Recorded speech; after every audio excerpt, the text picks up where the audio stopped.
தமிழ்நாடு முழுவதும் பல்வேறு கட்சிகளின் வேட்பாளர்கள் காலை முதலே வாக்கு வேட்டையில் இறங்கியுள்ளார்கள். அந்த காட்சிகளை இப்போது பார்க்கலாம்.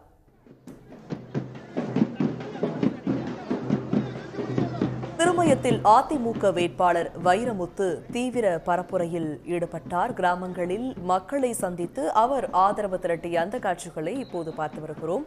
அதிமுகவின் தேர்தல் வாக்குறுதிகளை கூறி அவர் வாக்கு சேகரிப்பில் ஈடுபட்டார். திருமயம் அதிமுக வேட்பாளர் வைரமுத்து தீவிர பரப்புரையில் ஈடுபட்ட அந்த காட்சிகளை பார்த்து வருகிறோம். அவர் கிராமங்களில் மக்களை சந்தித்து ஆதரவு திரட்டினார். அந்த காட்சிகள் அதிமுக தேர்தல் வாக்குறுதிகளை கூறி அவர் வாக்கு சேகரிப்பில் ஈடுபட்டார்.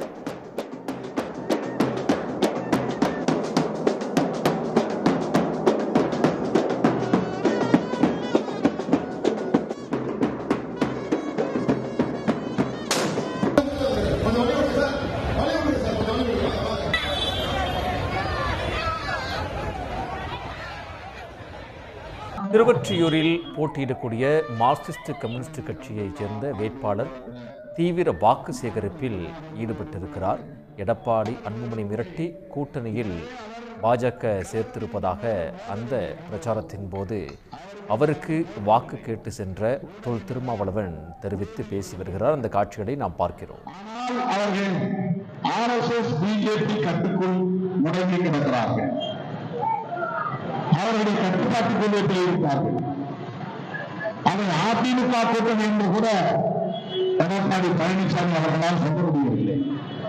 தேசிய ஜனநாயக கூட்டணி இருக்கலாம், மோடியும் அமித்ஷாவும் திரும்ப திரும்ப சொல்லுகிறார்கள். நாம் கூட இந்தியாவில் கூட்டணியில் இருக்கோம். ஆனால் தமிழ்நாட்டை பொறுத்தவரை திமுக தலைமையிலான மதசார்பற்ற முற்போக்கு கூட்டணி இது எடப்பாடிக்கு நிகழாலா? அதிமுக தோழர்களை பார்த்து நான் கேட்கிறேன்.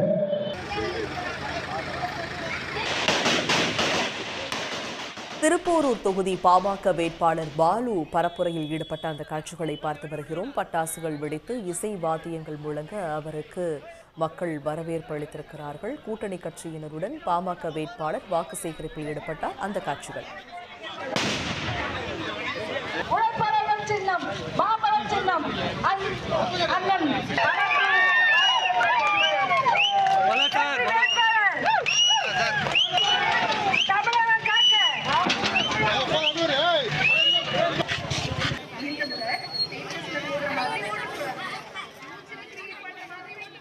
புவனகிரியில் திமுக வேட்பாளர் சரவணன் வாக்கு சேகரிப்பில் ஈடுபட்டிருக்கிறார். அரசினுடைய மகளிர் நலத்திட்டங்களை மக்களிடையே எடுத்து கூறி அவர் வாக்கு சேகரிப்பில் ஈடுபட்டிருக்கிறார். இந்த வாக்கு சேகரிப்பின் போது கூட்டணி கட்சியைச் சேர்ந்தவர்களும் அவருக்கு ஆதரவாக தீவிர பரப்புரையில் ஈடுபட்டிருக்கிறார்கள். புவனகிரியை பொறுத்தவரைக்கும் திமுகவிற்கு ஒதுக்கப்பட்ட நிலையில் அங்கு வேட்பாளர் சரவணன் தம்முடைய தீவிர பிரச்சாரத்தை மேற்கொண்டிருக்கிறார்.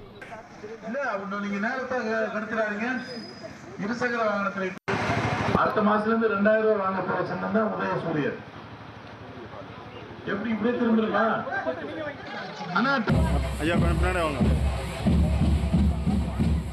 பொன்னேரி அதிமுக வேட்பாளர் பலராமன் பரப்புரையில் ஈடுபட்டு வருகிறார்.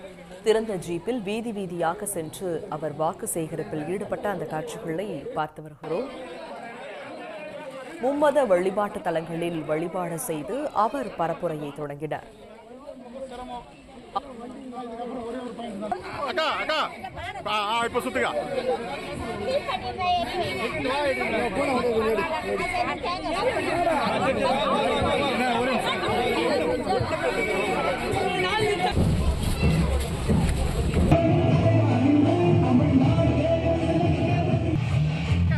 செய்யூர் தொகுதியில் தாவேக்க வேட்பாளர் மோகன்ராஜ் பரப்புரையில் ஈடுபட்டிருக்கிறார்.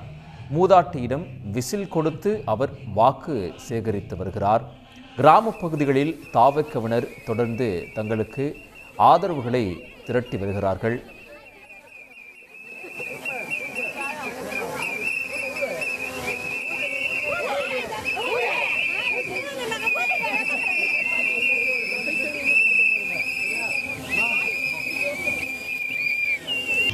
அந்த கொடி வெறுப்பின் அடையாளம் அல்ல, ஜனநாயகத்தின் அடையாளம்.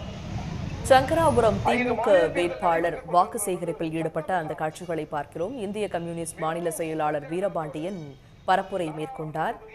வரையறை செய்தார். ஜனநாயகம் தோற்றுவிடக்கூடாது.